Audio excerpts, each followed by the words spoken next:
Welcome to episode 1 of the Circum Podcast. Today we've got Bianca and Rachel to talk to, both of the Philippines. Rachel, if you don't mind, could you real quick give us a 10-second summary of what you're up to right now in Web3? Yeah, so hi, I'm Rachel. I recently joined Forefront DAO, and I'm working on the community team at Forefront. So it's been a month now. Excellent, congratulations. So Bianca, how about you? What are you up to in Web3 these days? I currently do all sorts of design for Crypto Culture Society, like product, graphic, and hopefully instructional design soon. And aside from that, I just finished a long form essay talking about the intersection of Web3, gaming, education, and community. So I'm pretty hyped to publish that. Wait, is it out? Not yet, but it's in the final stage Okay. of editing. I meant to mention this to you, but I was gonna suggest that because this will go out Monday or Tuesday. If you can have that ready by Monday or Tuesday, I can link to it and be like, I wish it's I ready. Oh my God. Sorry, but they haven't replied to me yet, so I Okay. really don't know when it'll be out, unfortunately. Okay, well there's some motivation. So yeah, I figured if it's all right, I'd like to go through your backgrounds a bit. So, Rachel, where did you grow up? I kind of grew up. It's a complicated story, but I was born in Nigeria, and I grew up there Wow. for the first 7 years, and then I moved to the Philippines because I'm half Filipino, half Chinese. And then I stayed in the Philippines until high school time, and then I moved to China for high school, to explore my Chinese side. And then after high school, I went to the US for college. Yeah, because I also went to American school in China, so it was kind of leading me up to that. Okay, I'm hitting reverse. How did your parents end up in Nigeria? Um, my mom tells me it was some sort of mistake where she ended up in Nigeria, She got on the wrong because back bus or then something? she got on the wrong program or something. But yeah, she moves there, and then my dad has been working in the restaurant industry. So he Ah, used to work in Hong Kong in a restaurant, and then moved to working in a Chinese restaurant in Nigeria, and then just built his way up in creating his own business in Nigeria. So yeah. and you said you moved to the Philippines when you were how old? When I was about 6 or 7. Wow. Yeah. And then you moved on to China to explore the other half of your heritage. And you Yeah. had that plan and executed it at 6 years old. That's pretty impressive.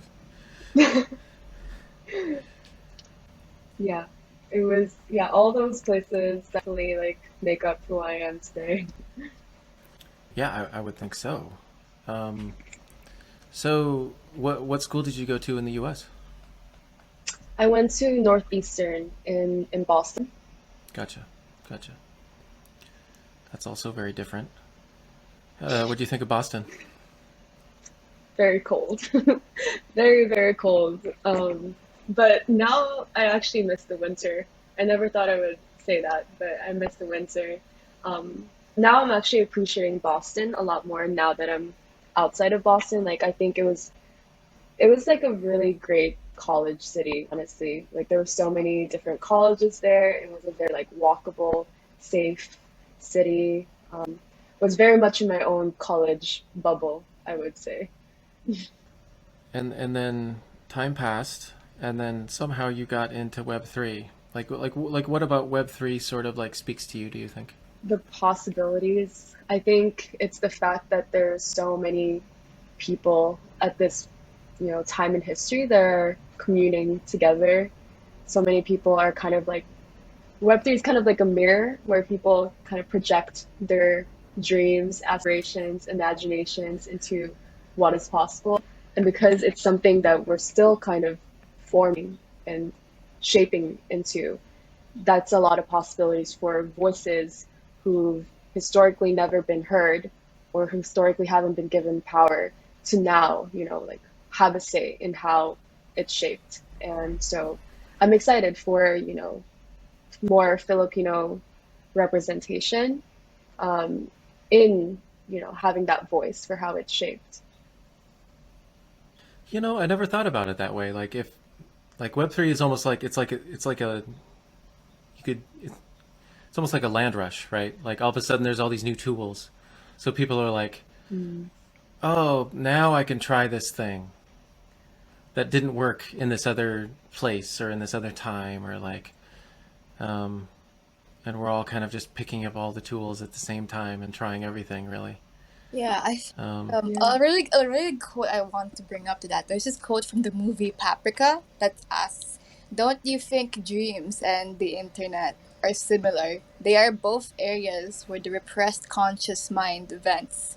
And looking at Web3 like that, I can definitely see how repressed desires, like desire for wealth, for greatness, for love, for community, for belonging, all those like primal needs, they can be reflected in the ways people work in this space today. What are they building? What are they connecting with? What are they speaking?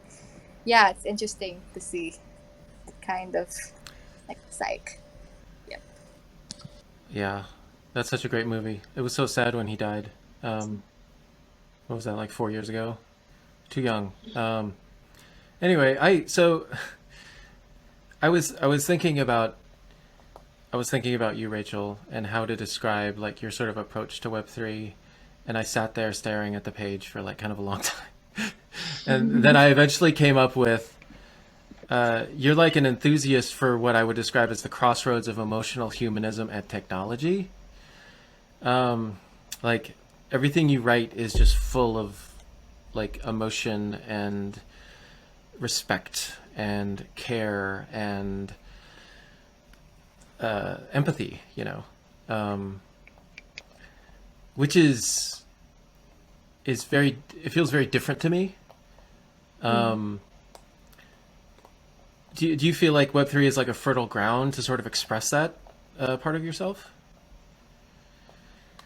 I feel like that's some part of myself I've always kind of expressed on the internet, like this vulnerability side, because I very much dream of more like softer digital spaces, more spaces for vulnerable connection. So I guess in a way, like I allow myself to express those things, hoping that it plants some seeds as well. And I feel like it is possible in Web3, like even at forefront, like I'm just myself at forefront, and I feel like I've been like also infusing part of that. Part of it is also like the community at forefront kind of reflects that back too, and it feels like a safe space to explore more of these like emotional, social, human layers of Web3. So I definitely think it's possible in Web3. Yeah. Cool. Well, we'll come back to that in a sec. So let's go through Bianca's background. So where'd you grow up, Bianca? Unlike Rachel, the globe-trotting citizen, I was born in the Philippines and I have been raised here my whole life.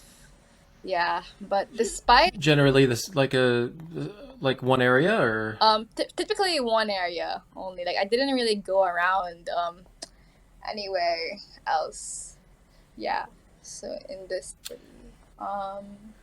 But despite, I feel like I've. where is it? Oh, Where do you live?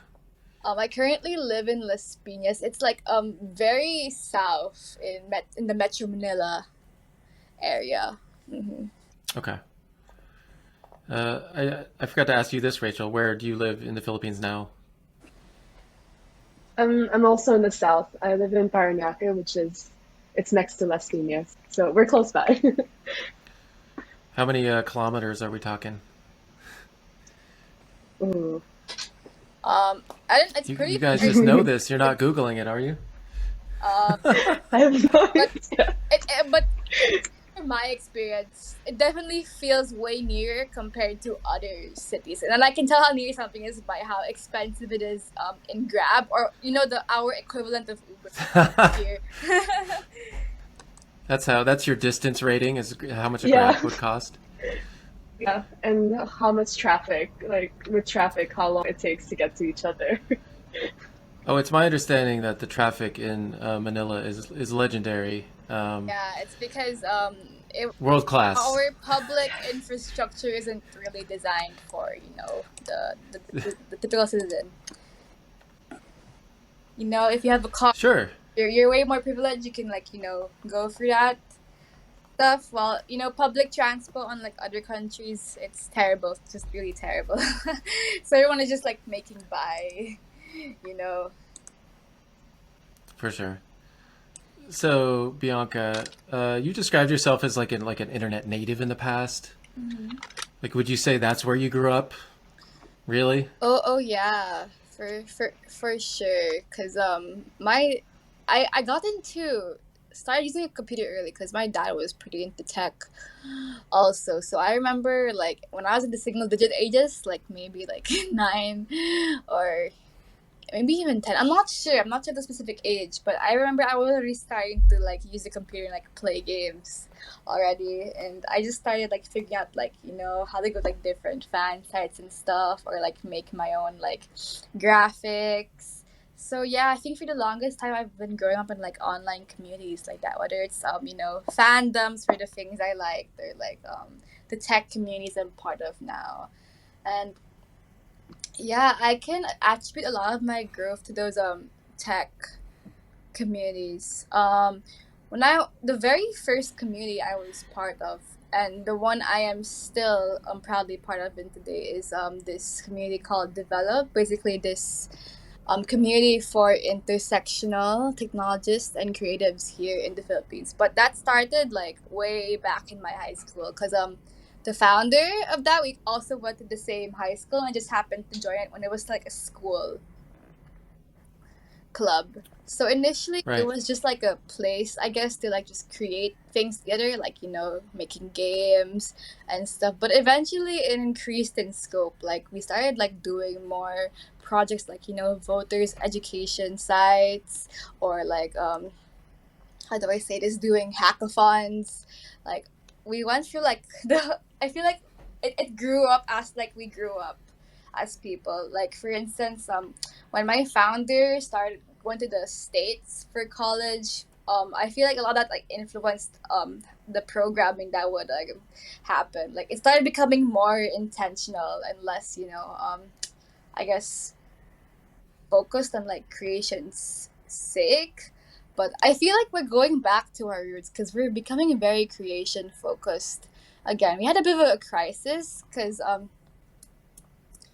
there's this thing in the tech industry. Like I feel like a lot of people like lose their souls, like when they like do recruiting for jobs, for instance, like very career focused. I guess you have to grind just to get like a job offer or an internship offer. And I felt like the same was happening to us. Like for instance, there was this phase in our timeline when we had like a lot of like career centric events, like portfolio workshops, like resume reviews for each other. We would help like each other like with our um interviews and stuff. And even though a lot of people found it very beneficial, because again, my founder had access to like resources that we couldn't find here in the Philippines, and then not a lot of people didn't know how to do like basically career stuff, like how to write a really good resume, what we consider like basic, because not everyone is that privileged. Even though it was very beneficial, I just felt like it lost that kind of soul. Like why are we why are we trying to do get into tech in the first place? Like what motivated us? So yeah, we're back into just like doing our programming just for the sake of like creation again, whether it's just like creation Sure. jams with Sure. others, working on like similar projects. Yeah, yeah. And that's just one example So, of the communities that's really impacted my life. I've joined a lot of no, others. that sounds awesome. Yep, but that's the core. Uh, Yes. Since you got in so early, I imagine you got a bunch of tokens and they went up massively in value, and then you cashed them out, right? Isn't that how life works? No? Oh, unfortunately, this started No? before like the Web3 boom. Like this started like in 2017 or 2016. And yeah, even if actually some of our friends have advised like, oh, you should make this a token created community. We're like, Should make it no. give it I feel no. like it's so antithetical to our values. Like a lot of our members aren't that friendly, aren't that familiar with Web3, and I feel like just make everything like a financialized. I just Yeah. it makes me kind of sick. That It definitely opens some doors and closes others, so yeah it's maybe not the best for every organization. yeah. But so when did you start dancing, Bianca? Oh, I think I started like around a decade ago because, funnily Yeah? enough, my mom thought I was spending too much time on the computer and she was like, oh, touch some grass or something. But that's not what she said. But yeah, that's why she made me take. You need to go sweat in a square room. Yeah. So I, what kind of dance do you do typically? I'm way more into the contemporary styles of dance. I think a lot of like contemporary ballet, jazz, but I've been trying more like street styles lately, like hip hop and breaking. Yeah. K-pop, huh? I would I would ask you to do one of those because I don't know what that looks like, but I know that wouldn't happen. Anyway, so you had all this creative experience like in high school and through development stuff, right? Did you study design in college or Oh yeah, I'm studying design right now alongside computer science. Yes. I couldn't choose like between straight both. up programming or Yeah, it's a bit more programming focused, and honestly, it's something I'm pretty terrible in. But what I like about my program is that I get to like study like both fields and like intersect them into my practice. If that makes sense. Because our senior thesis is like a individual project where you have to combine both of our choices. So I'm pretty excited to start on that. Plan to make it like Web3 focused. yeah, write something in Solidity. I've heard it's easy. Scary, but So no. like what sort of really gets you going about Web3? Oh, I think I remember it. Definitely, it's liberatory. Its potential as a liberatory technology. I was initially Hmm. skeptic about because about like the scams left and right, and how expensive it was just to participate in this space. But then like just seeing how it could like change the livelihood of creators and help those minorities like people of color, neurodiversity, like just find themselves. It just gave me so much hope with technology because I think at that time of my life I was just pretty burnt out of tech. Everything just felt like meaningless to me because of the career, the hyper focus on career things. Like I forgot like why am I building things in the first place. I don't feel, I feel like I'm just working towards like a rich status quo. But finding out about Web3 kind of reignited that hope within me again. Oh, yes, believe me. I live in Seattle, Washington, which is the home of Microsoft, Amazon, um Starbucks, that Google, and Facebook both have large presences here. Oracle has a large presence here. I've talked to so many people that are making stupid amounts of money and hate their life. right. uh, and they've just been on that Web2 grind for 10 to 15 years, and they're asking themselves some very heavy questions, Yeah. which are very valid questions. Honestly. So Rachel, like what? I mean, we talked about like my overwrought sentence about the sort of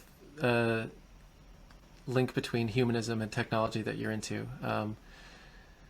But like, how would you express your goals and hopes for your like Web3 life to be?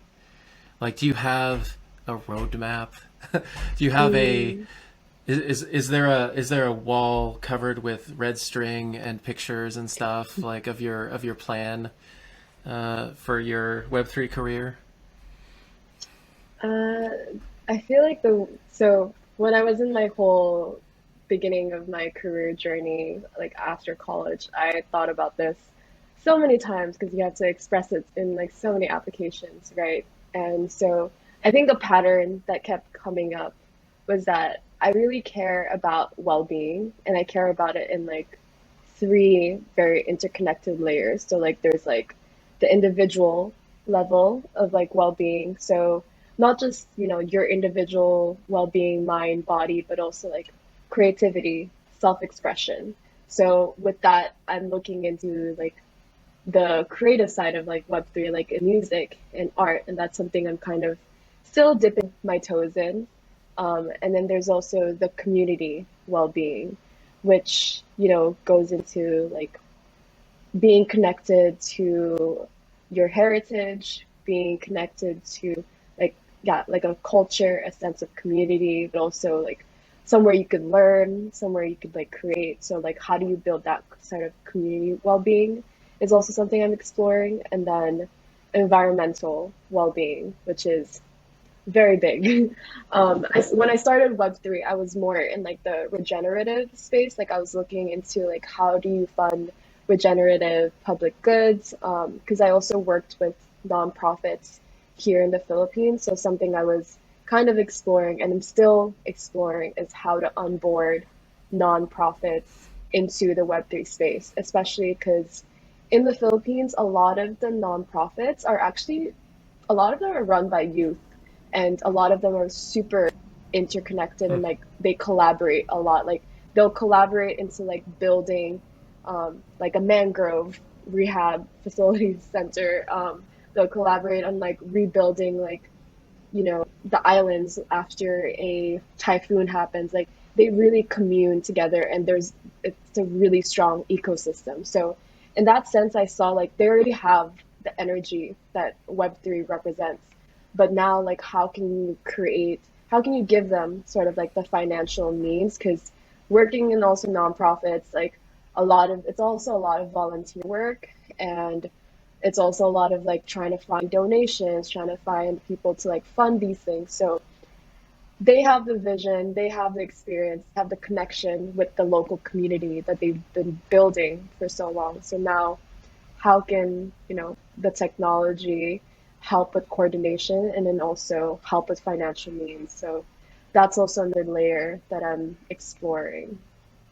Yeah, so I mean that's a part of Web3 that's exploding right now. Some people call it Mm-hmm. refi. Um, Mm-hmm. that's one of my main interests actually. There's a lot of, I mean, just like all of Web3, there's like 100 little experiments happening of like, what if we tied carbon to this in this way, and what if we, like we paid people to protect forests in this way, and like so like yeah, there's fertile ground there for sure if that's the direction you want to go. Um, how about you, Bianca? What's your evil plan for your Web3 future? Oh, How many bags of gold are you going to be sitting on in 6 months? I don't know. I don't have any wealth goals aside from maybe financial independence, but I definitely want to like disrupt the future of education. That's for sure. That is like my main like interest in Web3. Okay. So are we gonna like tokenize like test taking? Like what do you mean? Oh, definitely not that kind of disrupt. No, that's a horrible idea.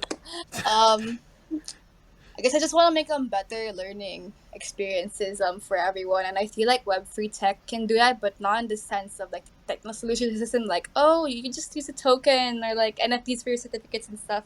No, way deeper than that. Like how can we use these technologies to like make students engaged, or like help teachers like teach better, make more engaging learning experiences. Those kinds of questions are the ones I'm really thinking about, because stuff like making certificates like NFTs or something on the blockchain, that it's like surface level stuff. There's so much more that this kind of Web3 tech can do. It's just that we have to like think outside of our tech protocol product box. If that makes sense. Yeah, totally. I I get very excited when I see a project. I'm like, we could do that, huh? Yeah. Sadly, most projects aren't like that. It's like, oh, here's a PFP project, and I'm like, that's cool, but like, Is that all? I mean, Yeah. it doesn't excite me, you know? Yeah. Yeah. Yeah, the project that actually kind of planted a seed in my head was there's this studio called Space 10. So they did this speculative like research that's actually I don't think it's even like speculative anymore. I think they have been researching it in certain parts of India too. But it's called Solarville, where they're testing out like peer-to-peer, like using how to share electricity through the peer-to-peer like network and like this is really interesting because it's like I'm thinking of in the Philippines how it's crazy, you know, that not every place has electricity. So if we can somehow, you know, use blockchain to figure out how we can share electricity into some areas and like that's like a use case that I'm like, okay, that bridges into the real world and what people's basic needs are. That's like that's what keeps me excited, trying to figure out projects like that. What if the blockchain delivered electricity instead of money? Okay. Hmm. Okay. That's amazing. Hmm. Yeah. There's a I never similar thought about that. Web2 initiative right now. I'm trying to remember the name of it, but basically like people are like giving those without electricity like lights like through use of solar power. And the light could come Oh like in yeah. a bottle. Yeah, yeah, I've seen that. You put like a plastic bottle in your roof, and it like Yeah. actually makes a pretty good pretty good light. Uh, do you guys feel like accepted in Web3? Like do you feel respected and accepted and like listened to uh, in a way that's maybe more than like either in real life or in other sort of circles? Actually, like the communities I've been part of lately, aside from crypto culture society, there's forefront, kernel. I've definitely felt very welcome despite being a person of color, a neurodivergent female. Like I feel like everyone's been like so open to my the perspectives that I've contributed, and I just find that really nice to see. But I have heard that the space has been not very friendly for minorities like me at times. But thankfully, I haven't had to experience that kind of animosity yet. Mm. Yeah, yeah, I also feel the same. I feel like I have been in pretty safe containers so far in Web3. Um, yeah, I also try to be mindful when I'm on Twitter to just like stay in my corner, not branch out too far into like too deep into crypto Twitter. Yeah. So, what do you guys feel could be done more in Web3 to make people with similar backgrounds to yours like more welcome or more, I don't know, welcome is maybe not the right word, but encouraged.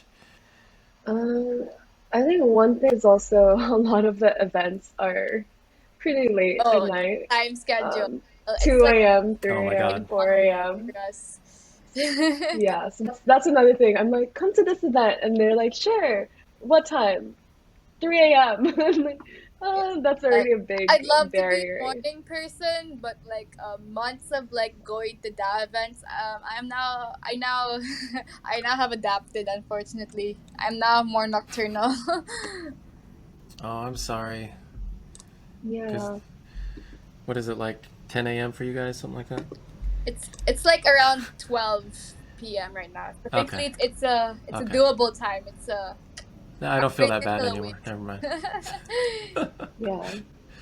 Yeah. So it's that's funny. That happened to me one time. I was like, "Oh, I'm gonna do this. I'm gonna go to this index coop call." And it was like it's at midnight. It's at midnight, and I was like, "What? No." And I was like, "Oh, that's what that happens all the time to everybody else." Welcome Yeah. to So our life. Yeah. yeah, it's I wonder though, like, in the like as we progress, like what would be the time zones that what's a shared time zone for everyone that's comfortable? But it's really hard because this is a global thing. Like time zone is really a global coordination challenge. Yeah, I mean, you can. So this actually happened with this podcast. You can do if it was the evening for you guys and early morning for me, you can hit Europe in like mid afternoon. Yeah. But that's it. There's like 2 hours, and like, what if someone lives in, you know, uh, you know, Western China or something? It doesn't that doesn't include them. So Mm, that's a. I don't know that we can tokenize that problem away or whatever. yeah, yeah. But Yeah. people have been, I mean, from the containers I've been in, like forefront, kernel, like people that I've met, they they're always like, willing to adjust as well. Like when I have meetings and they know that I've been in multiple meetings that are late, they're like, okay, I will adjust, to switch it up. So I think there is like still compassion in the communities that I've been in. Mhm. Yeah, and even the Yeah, fact that totally. you're spotlighting, like our stories as coming from the Philippines too, like that. I think just giving platforms as well for diverse perspectives. Like when Bianca came on in Forefront during like a community call, like I noticed there was a difference, like when she shared stories from the Philippines and like context that I related to, I felt more of that fire because it was like, yes, like those are the things that I see in my everyday. Those are the things that I also relate to and are also like fighting for.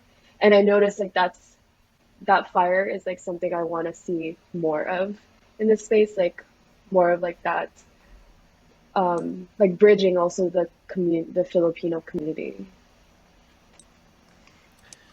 Yeah, actually, for me, the idea to start with you guys was like I noticed there were a lot of people from the Philippines in Web3, and I was like, that's interesting.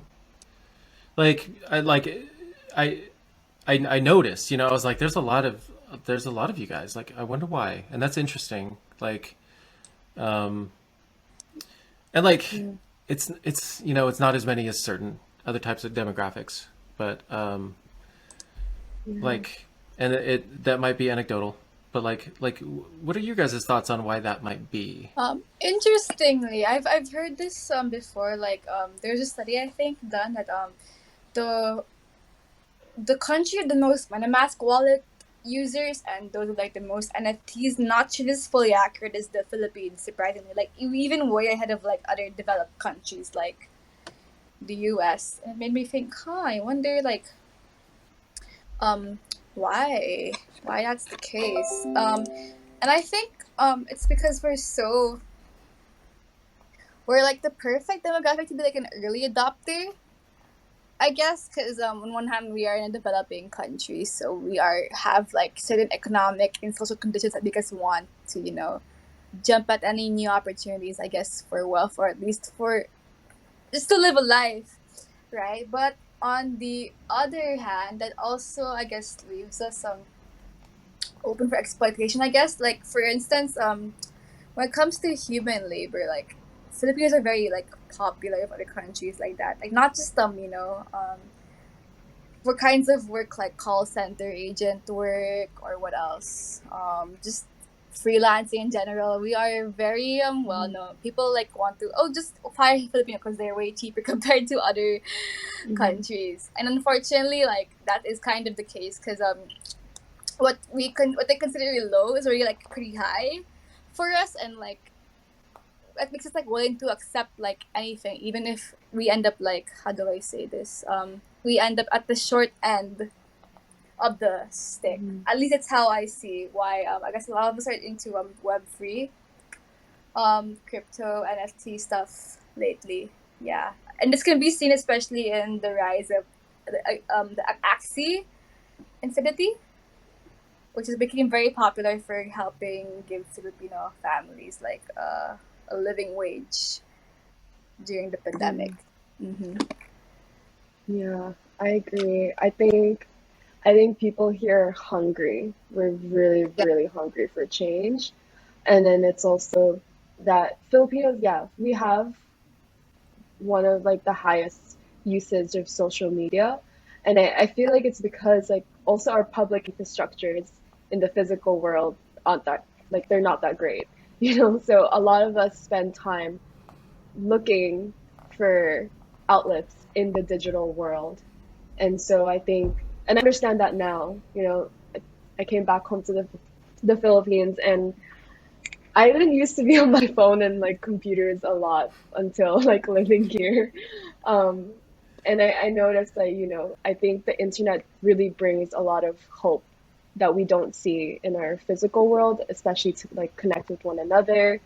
And the living wage thing, I think it's also really interesting that working in a DAO, you're not discriminated on based on where you live. Like, no longer can companies be like, oh, they're living in the Philippines. Oh, the minimum wage there is this. The standard of living is this. Like, let's pay them lower. That's like basically cheap labor. I think now there's like a respect of like if you can get the work done, if you show that you're passionate, you're capable, like you can get paid the same amount as someone else living in Europe or America. And that's big. That's really huge because that opens up a lot of doors for yeah, making a higher living here and having like a better life over here. Do you think you'll ever want to like leave, Rachel? Like, is that part of like Mm. your life plan? Like, oh, I want to Oh, live in New Zealand or something. interestingly, recently, like last year, Rachel actually moved here back from the US. I'd love to hear Right. more into your thought process behind the decision. Actually, Yeah, yeah, I moved back home last year, August. I think it was a time in my life where I realized I've just been so disconnected from like my culture and my heritage. And during that time in the US, I think there's a lot of things going on in like the Asian American community, like a lot of people questioning their identity, trying to reconnect back with their heritage. So I got influenced by that too, and I realized, oh, like I'm in America, and yes, there's an Asian American community here, and yes, I relate to them, and I find community in them, but also now I'm questioning like my own roots in my in like the Philippines. Like I realize I've really, really disconnected myself from it because I think growing up also in the Philippines, you're fed a lot of Western media, and so there's this sort of and like idolizing, Western culture. yeah. Yeah, so sometimes you like reject your own culture. So I think I did that a lot growing up. So now I'm in a place where I'm opening back up to my roots. And then in terms of like if I'll leave, I I feel like I'm the type of person who just like moves around a lot. Like I think that's just me. So I might I might be leaving, but Philippines will always be my home, no matter what. Like everything I work for is always to give back here to the Philippines because it's it's where I feel like the most home. Bianca, I was reading through your Twitter feed, Yes, yes. and I noticed something, which was a a lot of hopeful optimism with undertones of a battle going on. Yes. Which I feel like those words I just said could describe almost all of us who are paying any sort of attention to the world around us um, in 2022. Um, but like, how do you deal with what's going on in your country and the world and such emotionally, and how do you hang on to your optimism? um, One value I've really stuck by is agency. Um, I would rather participate in something and try to do my best to make it a better place instead of like I'm just sitting back, being passive and just hoping for the best, or just complaining about it. Because what right do I have if I don't even try? Mm-hmm. Right? And that applies to like both IRL and URL, whether it's in like the Web3 space. Like I've had a lot of like skeptic friends like, oh, why are you getting involved? Isn't it so scammy? But I'm like, I'd rather help make it like a better, like a less scammy place than like just complain about it and like just judge it from afar. Mm-hmm. Right? That's actually what initially got me to this space, because I was a skeptic too, but I wanted to do the research for myself and see, make my own judgments. So I'm glad I was able to do that. And IRL, I've been a pretty politically outspoken lately. Like, for instance, in my Facebook, I wouldn't say fight, but at least like converse with like relatives who don't have the same political views as me. Before, I'd be terrified of that, because I am very introverted and I hate conflict. But just I'd rather like speak up and like on what is like I believe is right, my moral convictions, versus like just allowing things to be peaceful. Because there's this concept I learned in my theology class, the concept of self-sacrifice when it comes to love. Basically, you sacrifice something lesser for something greater. And in this case, yes, I may sacrifice peace, I may sacrifice being civil, but I'm doing it because, I want to fight for what is right, and because I care for everyone involved, like even those I have politically opposing views to. Because remember, the opposite of love is apathy, actually. Like, if I didn't care, I wouldn't be doing this in the first place. So yeah, that's a lot. That's a overview into why I'm very optimistic as a person, I guess. Are you optimistic about the election Oh, that's happening on 4 days from this recording? on one hand, I'm very anxious 5 because days? recently a survey came out that shows the one candidate I don't like as the front runner, but I have hope because if you've been on the ground, like the candidate I'm rooting for, like it has a really inspiring campaign. Like it's been mainly volunteer driven, and you can see like everywhere, like people are giving each other like their slogan is radical love, and you can see it everywhere, like people giving each other free rides, free food, people like going to rallies for free, performing for free. It's amazing to see. Like I haven't seen any other political candidate before, like not even in like I guess the US.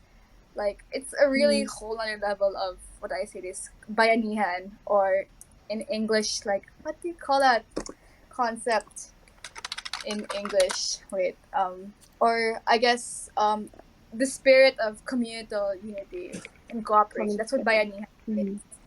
Yeah, and what's the Tagalog word? Did I say that right? bayanihan. It's often symbolized by a village of like people carrying a bahay kubo, or like a wooden hut together. That spirit of like communal. Yeah. Yeah, you might say communal solidarity, Yes. or something like that. There probably isn't a word specifically that's a direct translation.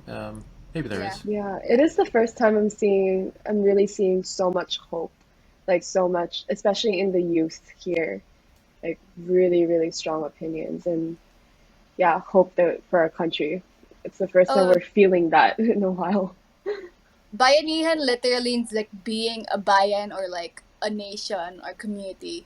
So like, and I think you can see that in this campaign, because people are really coming together, like from all walks of like a lot of like unprecedented endorsements have happened. Like our church, some of our churches have, even though they had to remain like non-partition, they really came out and like endorsed these candidates. Our schools have endorsed these candidates. Like everyone is like just pulling out all the stops, like directors, artists, creatives, technologists, like everyone from all walks of life are just coming together, like just to fight for this future. And it's really inspiring to see. Yeah, I mean, there's something. I read I was reading an article about the election, and it said half of the 65 million registered voters are under 30 years old.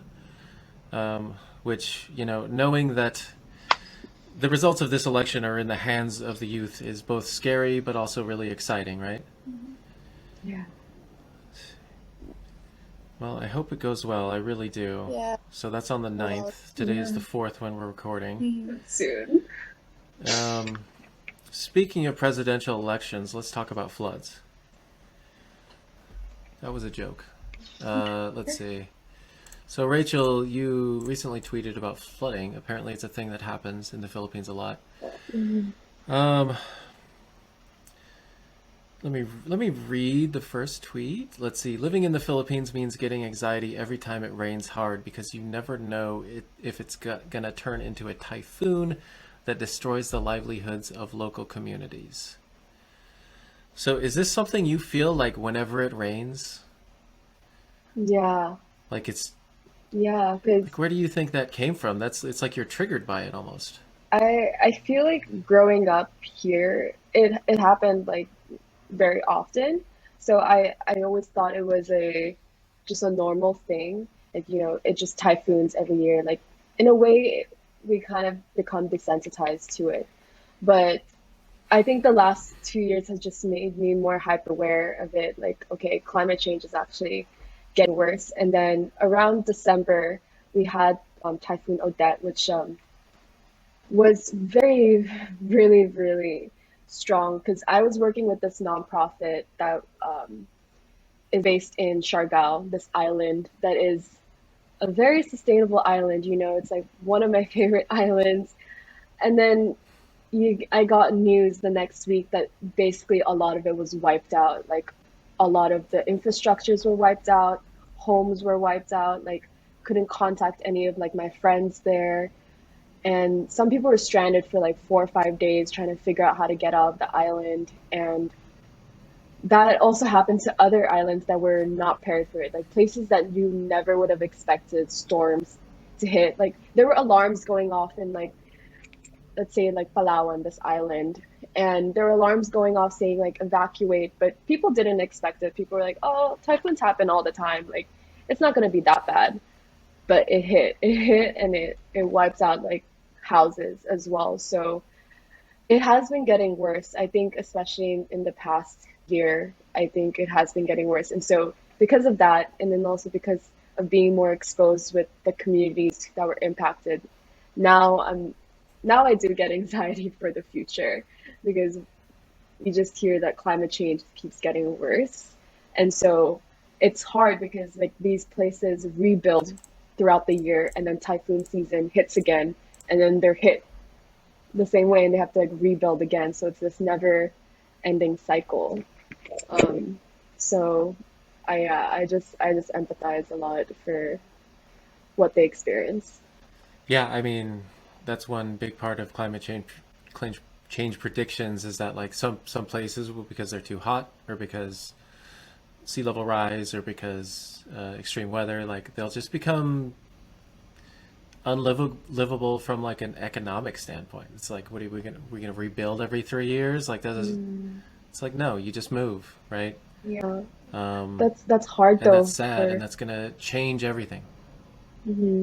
It's hard for some communities who have known only one place, their whole life, especially here in the Philippines. Like I think some communities are like, it's like their whole life, this one area. So it's I have gotten that question, like why don't they just move?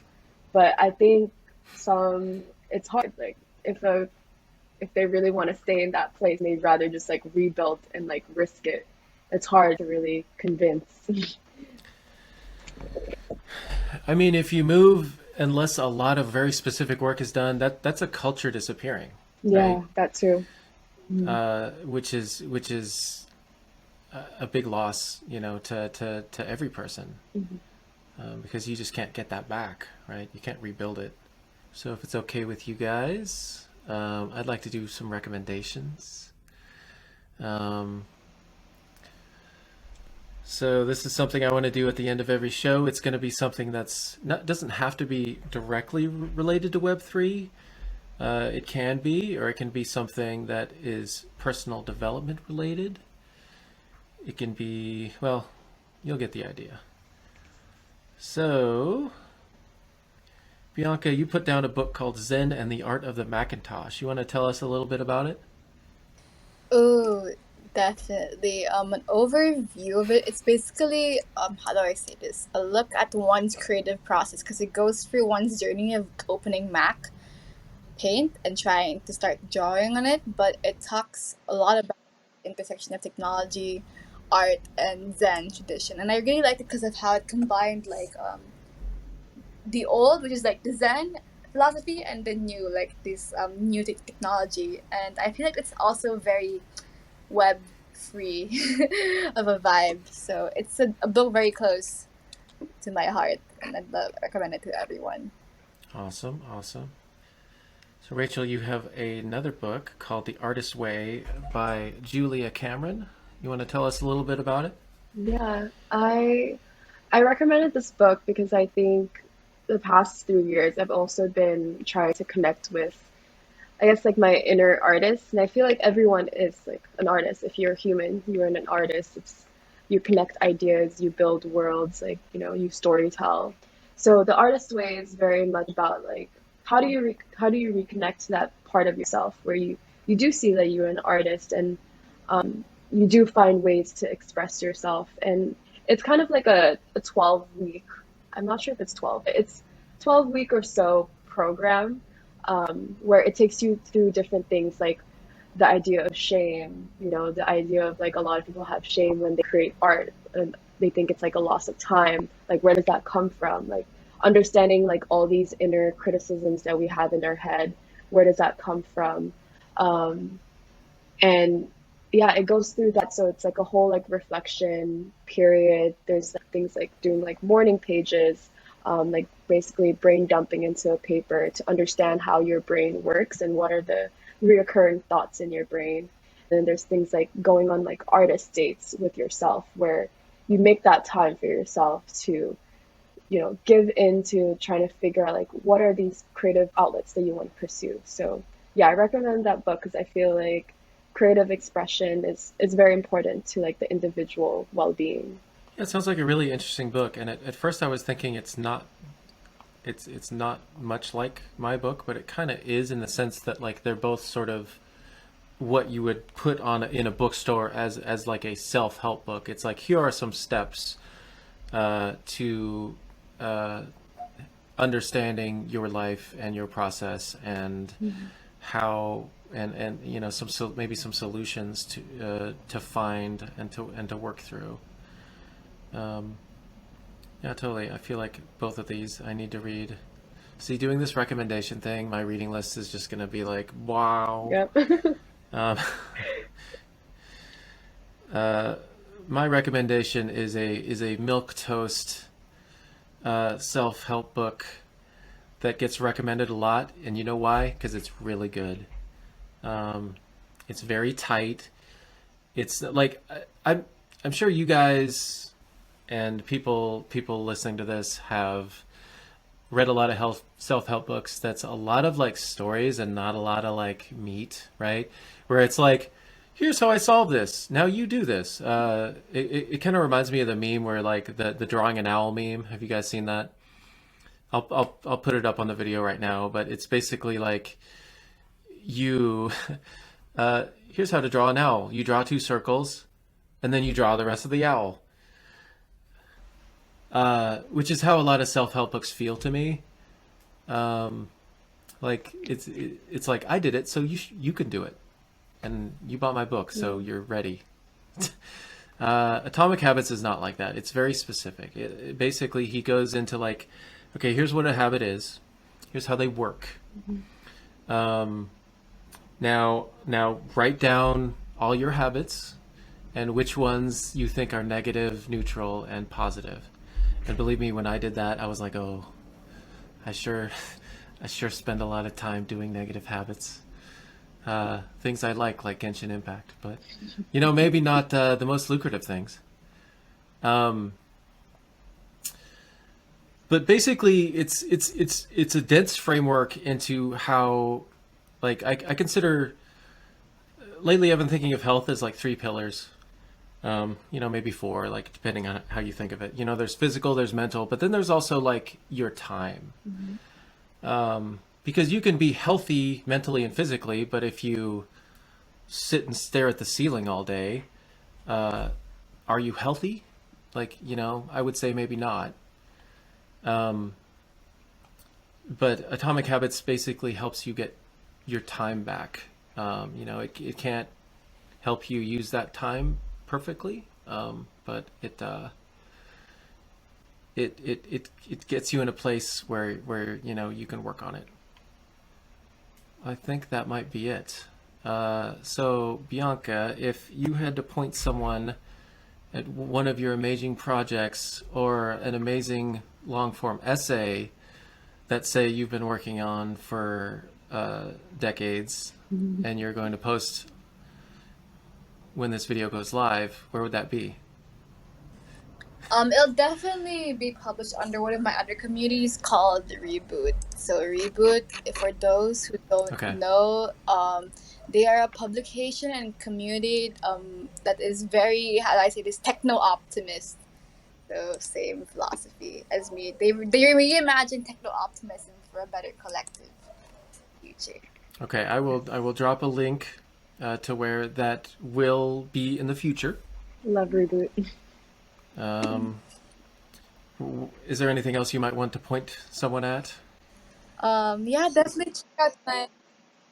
Definitely. I have this Substack newsletter, very rarely updated nowadays, but all of my writings, they go in there. A lot of like extra research content. It's called Kafixis. Kafixis. I don't know how to pronounce it right. Kafixis.substack.com. Yeah. I believe that is pinned on your Twitter profile, so you can go there to check that out. How about you, Rachel? If I feel like something I'm currently building is Maya World, and that's something that's like kind of like my baby. It's like a research project that I'm doing that's connected to all of my arena research channels. So that's where I explore this idea of how the individual well-being, the communal well-being, the environmental well-being is all connected. And then also in the tech space, like how does nature and tech, how do they have like a more symbiotic relationship? So Malaya World kind of represents that. And I hope to start writing more, like, really synthesizing a lot more of the research that I've been curating and posting through Malaya World in the future. But for me right now, I'd say like what I'm focusing on is like forefront. Like we're creating this like prison series event where we invite speakers, explore more of like the social, psychological, spiritual layer of Web3. And then we also have like a creator residency going on right now, which I'm really excited about to explore more of the creative side again. Awesome. Yeah. Well, thank you guys so much. It's been a pleasure. Nice talking to you. Thank you. And I will see you on the Web3.